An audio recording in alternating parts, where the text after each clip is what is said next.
ایک چھوٹے سے گاؤں میں ایک غریب لڑکا رہتا تھا جس کا نام احمد تھا۔ احمد بہت ہی محنتی اور ایماندار تھا، لیکن مالی حالات کی وجہ سے اکثر اسے بھوک برداشت کرنی پڑتی تھی۔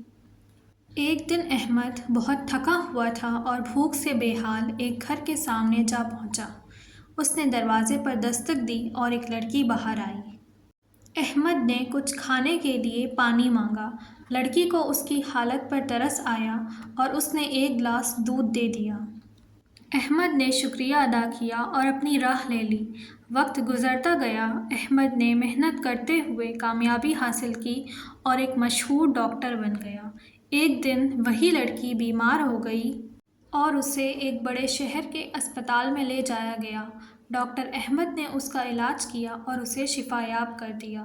جب اس کے علاج کے بل کی باری آئی تو احمد نے لڑکی کے بل پر لکھ دیا، "یہ بل اس گلاس دودھ کے بدلے ادا کیا گیا ہے جو آپ نے سالوں پہلے مجھے دیا تھا۔"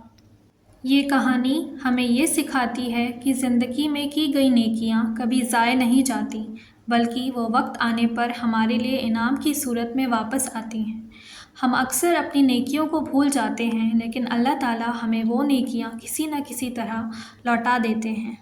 یہ کہانی ہمیں یہ بھی پیغام دیتی ہے کہ کبھی بھی ضرورت مند یا مشکل میں پھنسے ہوئے شخص کی مدد کرنے سے پیچھے نہیں ہٹنا چاہیے، چاہے وہ مدد چھوٹی سی ہی کیوں نہ ہو۔ شاید ہماری وہ چھوٹی سی نیکی کسی کی زندگی بدل دے اور کسی وقت میں ہمیں بھی اسی کی ضرورت پڑے۔